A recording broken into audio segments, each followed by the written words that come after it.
Algumas vezes, o livro entra nas nossas vidas para quebrar também preconceitos que nós temos a nível literário. Eu sempre achei que um livro que tivesse personagens como, por exemplo, o nome de Rainha Paciência, Princesa Esperança, ou Rei Cavalaria, ou Príncipe Cavalaria no caso, tivesse possibilidade de me agradar de uma maneira a ter uma narrativa adulta. E é exatamente o que acontece nesse livro. O Aprendiz de Assassino, dessa excelente autora Robbie Robbie, super amiga do George R. R. Martin, que eu vou falar um pouco para vocês hoje aqui no Magic Book.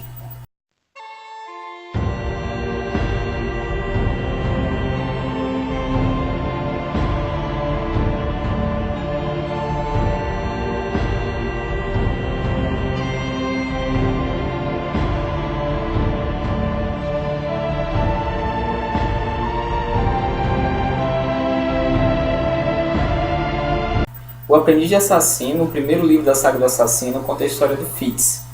O Fitz é o personagem principal da história e também um bastardo real. O Fitz ele é filho de um príncipe, ou príncipe Cavalaria, que logo no início da história é enviado pelo seu avô, pai da sua mãe no caso, até o castelo onde o rei, né, o príncipe Cavalaria deveria se encontrar.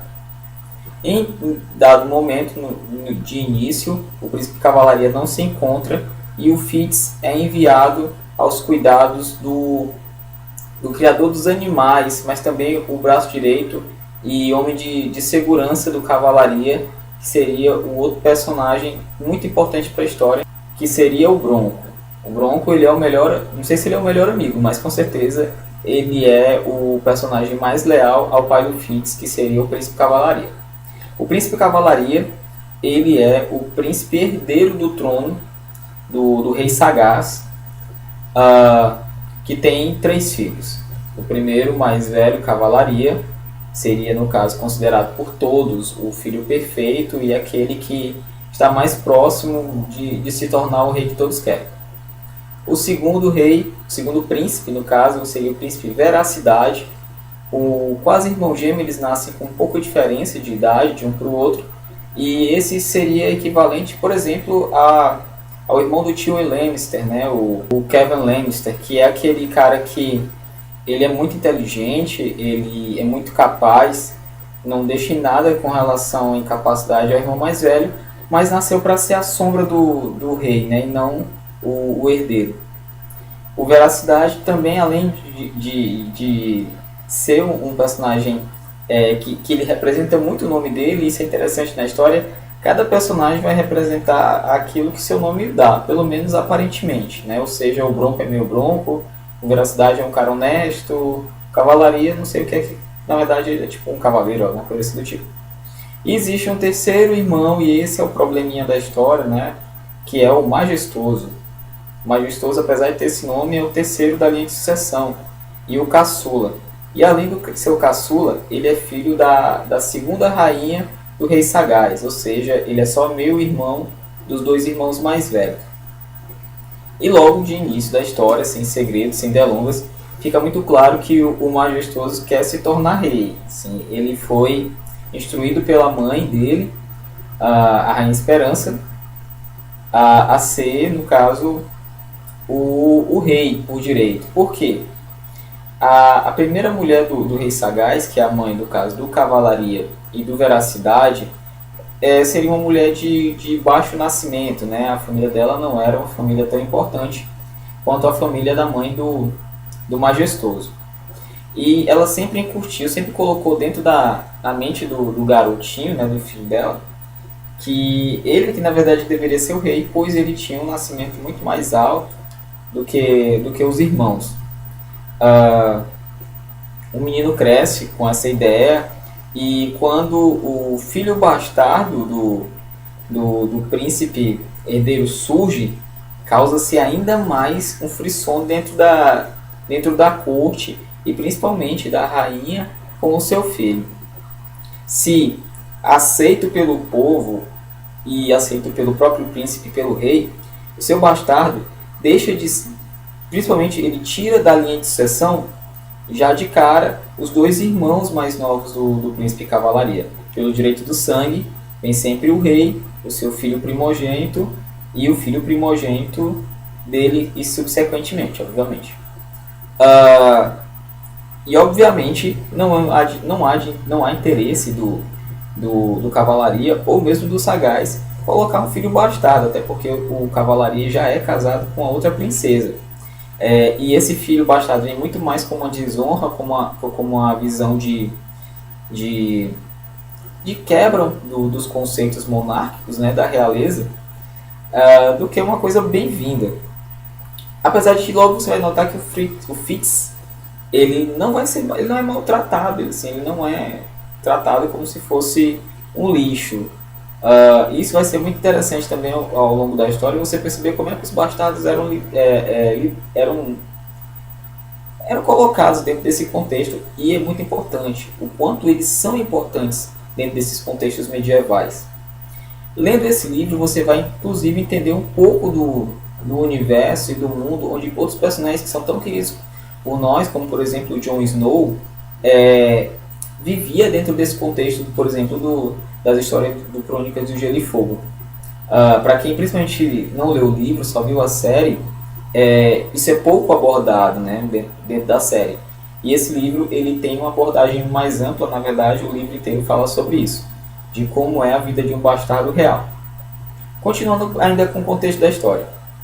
O Fitz, então, com seu nascimento, simplesmente pelo fato de existir, ele já vem trazendo com ele aliados e inimigos. E isso, na verdade, vai ser a tônica da história do Fitz. O tempo vai passar e, obviamente, ele não vai ser considerado como um filho real, ou seja, um bastardo.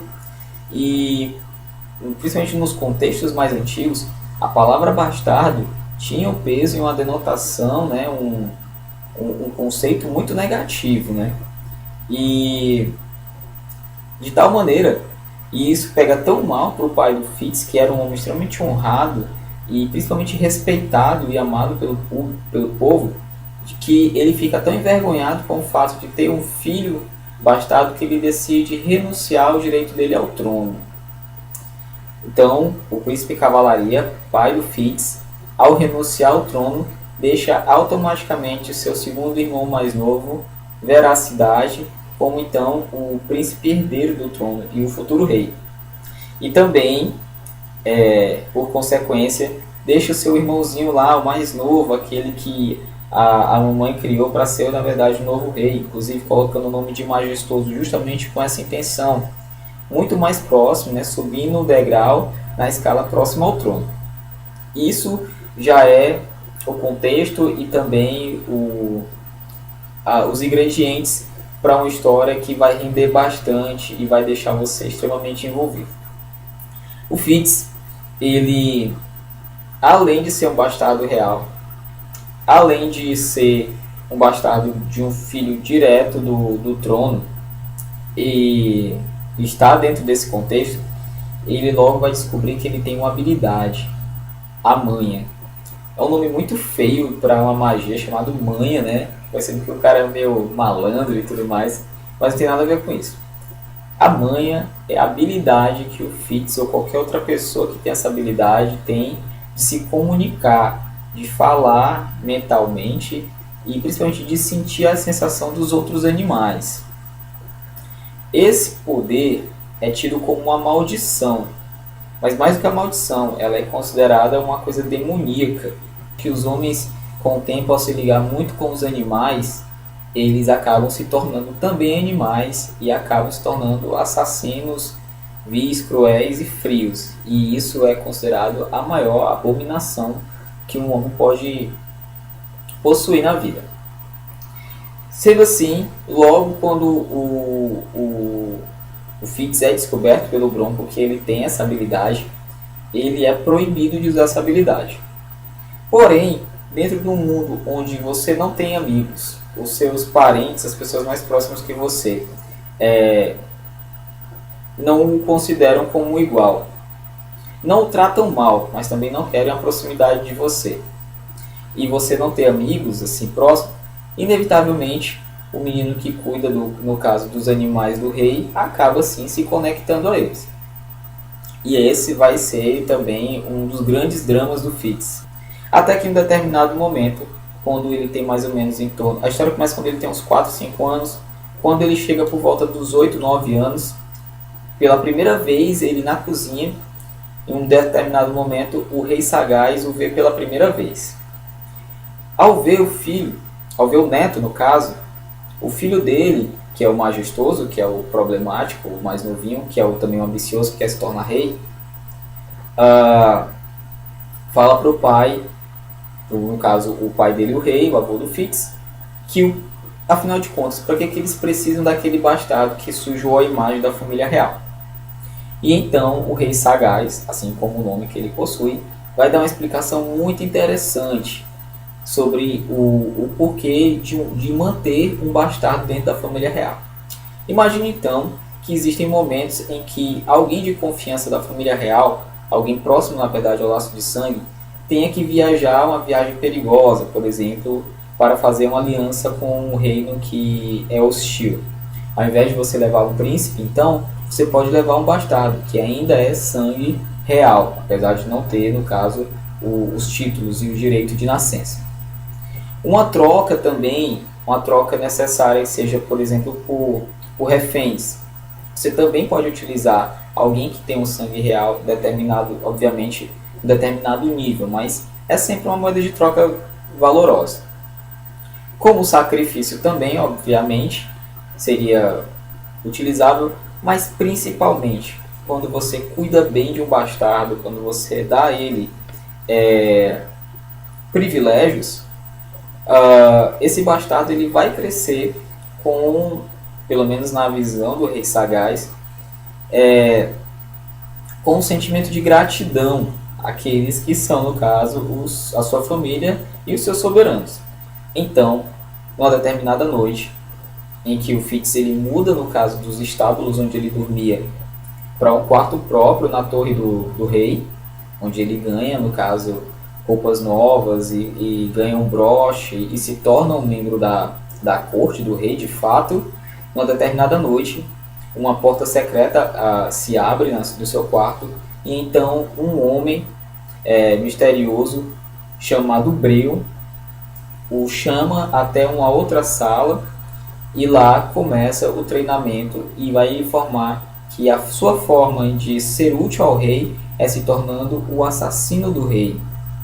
E assim o Fitz é treinado nas diversas técnicas do assassinato. Dentro desse contexto do que há o treinamento do Fitz com o Breu, há diversos joguinhos, e esses jogos são muito inteligentes, e a Rob coloca isso também de uma maneira muito bacana. Tudo muito bom, tudo muito bem, o Fitz está numa vida boa, mas aí então, obviamente, como toda história, acontecem sim os problemas. E a problemática acontece principalmente quando navios vindo das ilhas próximas ao reino dele, no caso, começam a invadir e forjar as pessoas. O que seria a forja? O que seria forjar uma pessoa? Por alguma razão, por alguma habilidade mágica, os piratas ou os inimigos das ilhas que possuem os navios vermelhos, eles invadem as terras do reino, no caso da família do Cervo, né?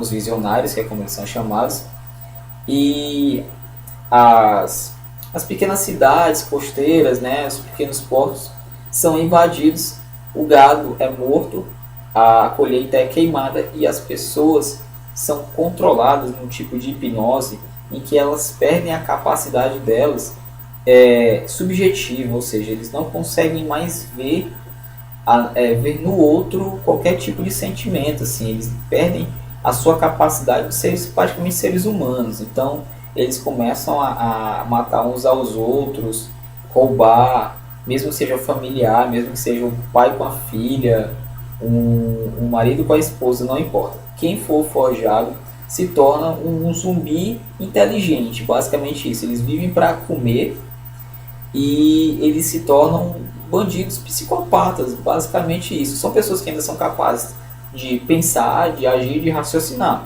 Porém, são pessoas que não têm principalmente zelo próprio ou higiene, e que não tem qualquer tipo de amor por ninguém, nem por divindade, nem por nada.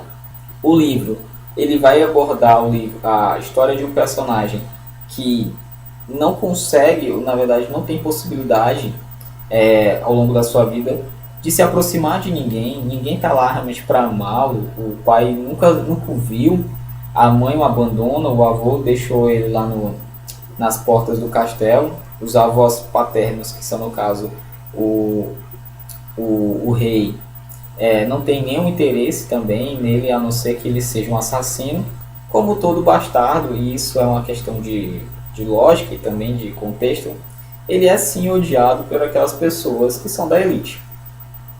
E isso vai conseguir, você que gosta muito de Crônicas de Gelo e Fogo, você vai entender bastante a posição que o Jon Snow se encontrava no determinado momento em que a história é contada. Na verdade, o fato de ser um bastardo.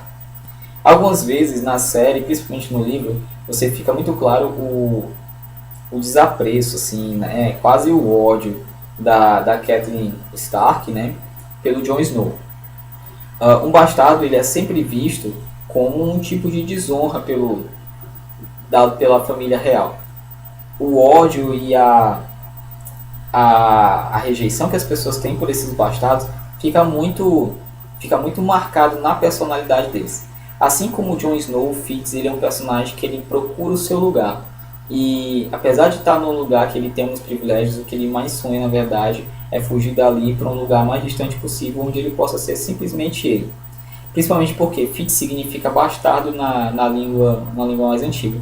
E por questões que depois a editora explica no final do livro, é o único nome que não é traduzido de maneira clara, né? Quando você pensa então no Fitz, você pensa em um personagem muito parecido com o Jon Snow. E de personalidade e de vivência, mas que obviamente vão seguir caminhos diferentes. E principalmente porque o Jon Snow ainda teve o amor do pai, diferentemente do Fitz, que ele não vai ter isso. Ao longo da história, o Fitz ele também vai sofrer inúmeras desilusões na vida, sejam amorosas, fraternais, ao ponto de ele se tornar realmente uma pessoa que ele é vazio, assim, ele não tem nenhum tipo de ligação às pessoas.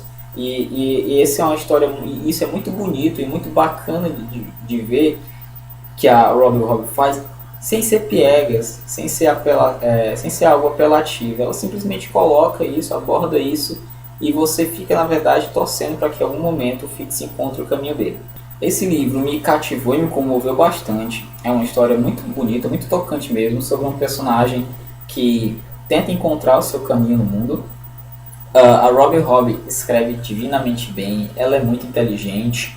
A história dela é simples, não é algo muito trabalhado, ela não criou 7 reinos, claro, provavelmente ela vai até expandir esse reino nos próximos livros, mas ela faz isso com a competência, ainda mais quando você pensa que a narrativa é em primeira pessoa. Eu li as 400 páginas sem piscar praticamente, é uma história linda que eu recomendo demais. Para quem gosta de Crônicas de Gelo e Fogo, também tem algumas coisas muito interessantes. A Robbie é a melhor amiga, talvez, mas é uma grande. Não sei se é a melhor amiga, mas com certeza é uma grande amiga e uma pessoa muito próxima ao George R. Martin. Eles trocam várias figurinhas e eu não sei até que ponto isso influenciou na história de um dos dois, né? Mas você que gosta de Crônicas de Gelo e Fogo, você vai ver inúmeras referências e questões parecidíssimas, né? Com relação aos dois mundos. Quem gosta do Jon Snow, eu acho que esse é um livro para você se aprofundar muito mais na história do Jon. Às vezes tem pessoas que ficam esperando que haja um capítulo do Jon para poder ler, né? Ele é o personagem, talvez ele seja o personagem mais querido junto com a Daenerys Targaryen. Esse livro ele lhe possibilita isso. Você vai entender um pouco sobre o que é o bastardo e obviamente você também vai entender um pouco da vida do Jon Snow. Recomendo demais esse livro. Essa é a minha dica da semana, mais uma vez mostrando para vocês O Aprendiz de Assassino. Um livro excelente, Outro livro, vou até mostrar para vocês, é um pouquinho maior no caso, tá aqui para aqui no caso, O Assassino do Rei.